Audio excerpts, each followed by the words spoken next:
الحمد لله رب العالمين، والصلاة والسلام على خير خلقه محمد وعلى آله وصحبه وسلم. اللهم صل على سيدنا محمد وعلى آله وصحبه وسلم. اللهم صل على حبيبنا محمد وعلى آله وصحبه وسلم. اللهم صل على شفيعنا محمد وعلى آله وصحبه وسلم. محمد بشر وليس كالبشر، بل هو ياقوتة والناس كالحجر. سپاس و ستایش بۆ ذاتی پەروەردیگار سەرە و نیعمەتانەی کە پێی بەخشیوین، و درود و سڵاو و برژێ بۆ سەرجانی پاشی پێشەوای مرۆڤایەتی پێغەمبەری نازدار عەلەیهی سەڵات وەسەلام و لەسەر یار و یاوەرانی و شوێنکەوتوانی تا ڕۆژی دوایی. خۆشەویستان، معلومی جەنابتانە کە ئەم مانگە مانگەی مانجی ڕەبیع الئەوەلە، کە ئەو مانگەیە کە پێغەمبەری نازدار عەلەیهی سەڵات وەسەلام تێیدا لەدایک بووە. زۆر شتی لەسەر گوتراوە هەلەو کاتەی هەلە پێش لەدایک بوونی و هەتا دنیاش کۆتایی دێت، ئەم یادە و گەورەی پێغەمبەر عەلەیهی سەڵات وەسەلام تا ڕۆژی دواییش هەر بە گەورەی ئەمێنێتەوە. وەکو زەنانە فەرموون هەرچەندی وەصفی پێغەمبەر بکەین عەلەیهی سەڵات وەسەلام، ئێمە لە وەصفی کەم ئەکەینەوە، چونکە ذاتی پەروەردیگار لە چەندەها ئایەت وەصفی پێغەمبەری خوای کردووە عەلەیهی سەڵات وەسەلام. بەڵام وەکو وەبیرهینانەوە، وەکو ئاودانەوەی دڵەکانمان لەژێر ڕۆشنایی فەرمودەکانی خوای گەورە، فەرمودەکانی پێغەمبەری نازدار عەلەیهی سەڵات وەسەلام، ئەو جیلەی کە تازە پێ ئەگا و ئەو گەنجانی تازە لە ئەمدانێک لەدایک بووینە و ئەوانیش پێویستە ڕۆژ لە دوای ڕۆژ ئاشنا بکرێن، ئەو پێغەمبەریان پێ بناسێنرێت عەلەیهی سەڵات وەسەلام، ئاشنایان کەین چێ ئەو کەسەی کە لەدایک بووە 1440 ئەوەندە ساڵەیە کە پێویستە موسڵمانان هەمیشە نەکە یادەکەن، هەمیشە لە یادیان بیت. خۆشەویستان، من هەر بە کورتی طبعا گەورەی پێغەمبەر عەلەیهی سەڵات وەسەلام وەکو لە فەرمودێکدا هاتووە فەرمێت خوای گەورە لە هەموو بوونەوەر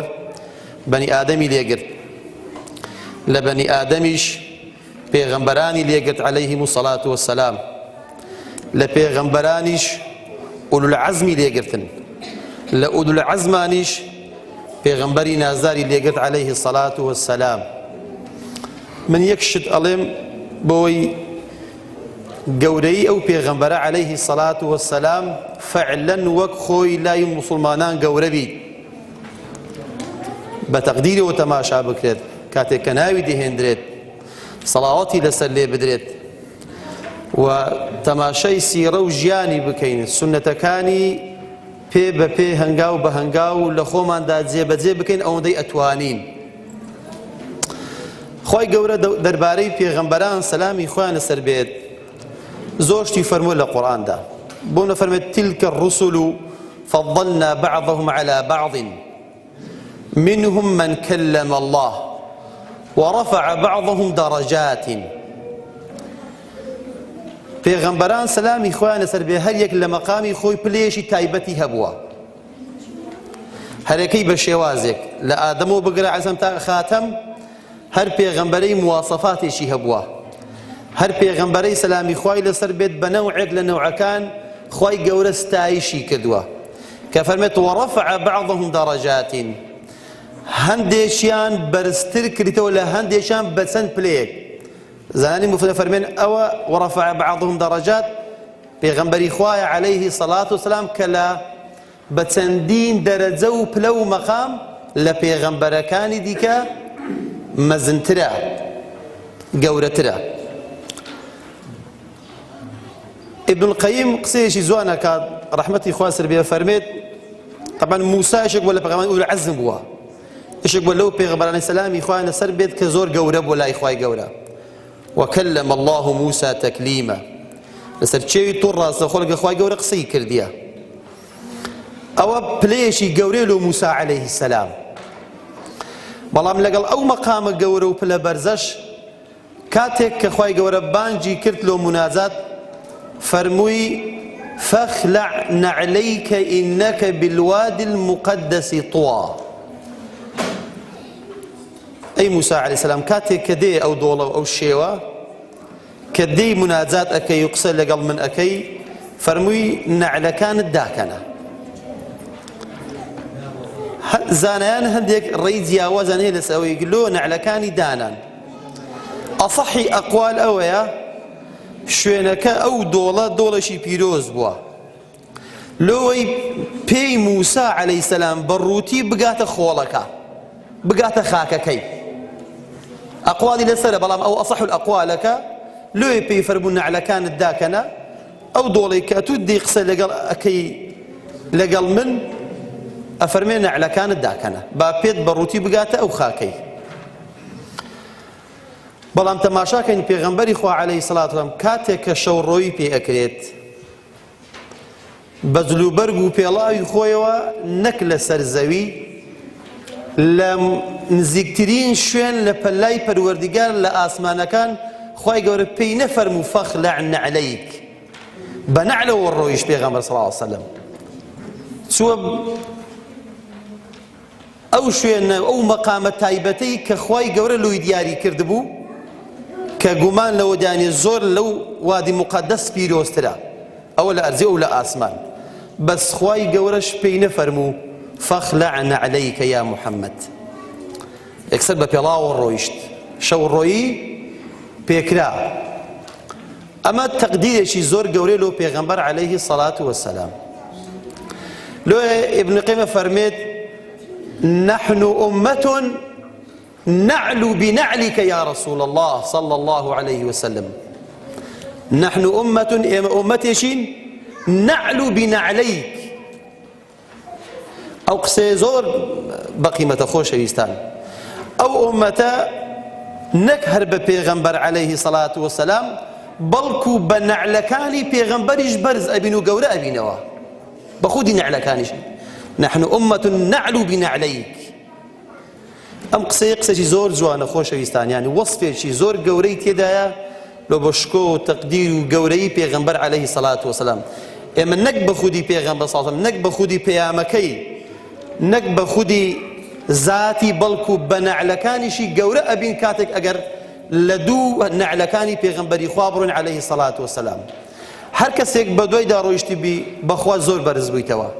هر کسیک دجاتی کربی لریلا دابی زور سفیه نزم و زلیل و رزیل بوا كوات خوش شيستان أما بانلين أو سنتك جسكي أو بتشوكا بشر من بونبيت لشوينك كسنتك زي بزيكن لنا وقومك لنا وخلقك كدور لآينش بابي ما شر نبي وهو ابن القيم أمتي شين نعلو بنعليك يا رسول الله صلى الله عليه وآله وسلم كوات خوش شيستان والله فخرة شانازية كإما لسر ربازي پیغمبرشين عليه الصلاة والسلام وكو موسى عليه السلام فرميت خوزقا أمنيش أندامك بامل أمتي محمد عليه الصلاة والسلام أو موسى پیغمبر عليه سند قورو مزن بوا كأولو العزم بوا خوزقي خواستيا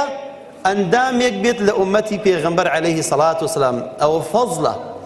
أو قوريك لأمتي پیغمبر عليه الصلاة والسلام بشانازي شوا بسربرزي شوا فخر بكين كأمتي پیغمبرين عليه الصلاة والسلام أزاني وبيغمبري عليه الصلاة والسلام بس بزان برانبر بخلق برانبر بأمتكي شون بوتشي كدي وكوبوا أزاني بيغمبر لبيناو أو أمتي قورترين باجو قرباني دايا لبرخاتري شخصي خوي نبوا مقامي بيغمبر عليه الصلاة والسلام حمل الدنيا حمل آخرته بقوريبو بقوريش معوتوا يكفر مدولو باس أكم بكورتي شرحي أكم عبد الله كوري عمري كوري عاص أفرميت لسفريك لقل بيغمبري خوابهم عليه الصلاة والسلام فرمي بيغمبر دو آياتي خوين نوا صلى الله عليه وسلم آياتك لسر زباني إبراهيم عليه السلام دابزيا وآياتك لسر زباني عيسى عليه السلام دابزيا يعني هلويستي أو دو بيغمبرا سلامي إخوان سربيت برامبر أمتكي أفرميت كاتك پیغمبر صلى الله عليه وسلم فرمي ربي إنهن أضلن كثيرا من الناس فمن تبعني فإنه مني ومن عصاني فإنك غفور رحيم. إبراهيم عليه السلام لو مقام قوربو كخليل الله بو فرمي خوايا أو بطو سنمانا خلق زور يانقم راكر أو يبدواي من كوت أو أمتي منا أو يبدواي من نكت فإنك غفور رحيم. أتوب خود هم غفوري هم رحيمي هي سيدي كين يقول فرمي كاو آياتي خذوا زباني موسى عيسى عليه السلام دبت فرمي إن تعذبهم فإنهم عبادك وإن تغفر لهم فإنك أنت العزيز الحكيم. عيسى عليه السلام درباري أمتي خوي فرمي خوايا إن تعذبهم فإنهم عبادك أو خلقك بقسمناك وعذابي بدي مخلوقتنا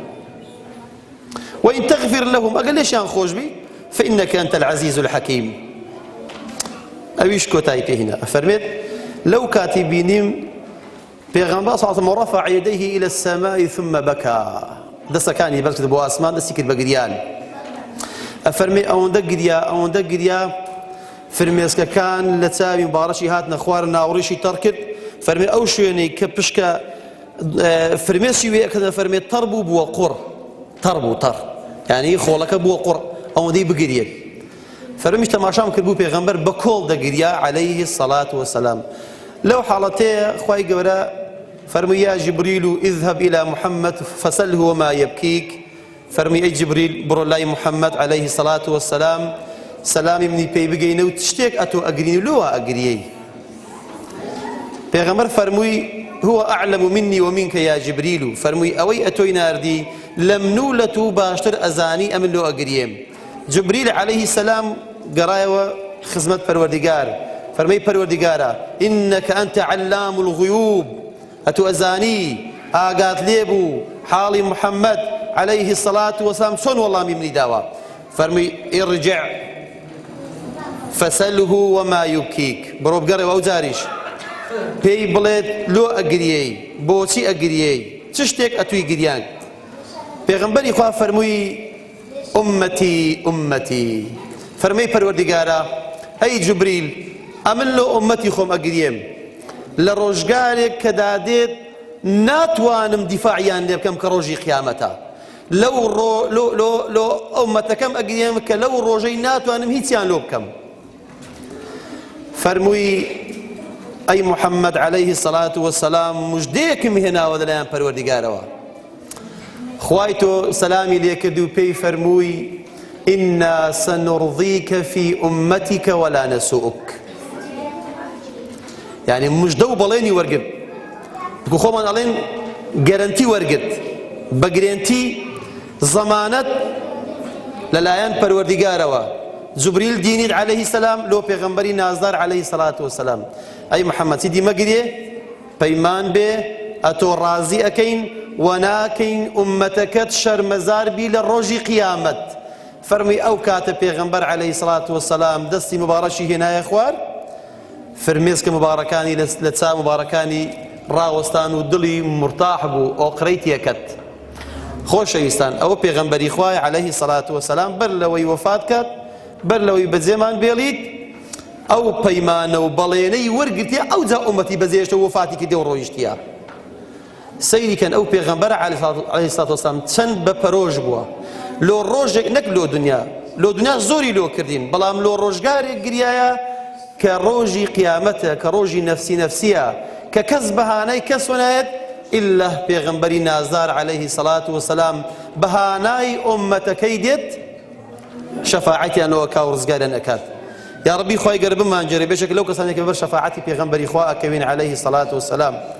يا ربي خواهي قورا وما نبكات كخوشويستي أو پیغمبرا عليه الصلاة والسلام لنا ضلو دروني همولاك من دا برويت الرقو ريش دابكتيت لآكار كان من كرد وكان من رنگ بداتوا خواهي قورا همولاك من موفق بكات يا ربي أو رجا رشي مبارك وبالخير بيت أو صالي لدائق بوني پیغمبري خواه عليه الصلاة والسلام ببيت خير وخوشي ببيت ماي رزقار بون لمنا خوشونا متاني كيستا أمتي إسلام تيكتوا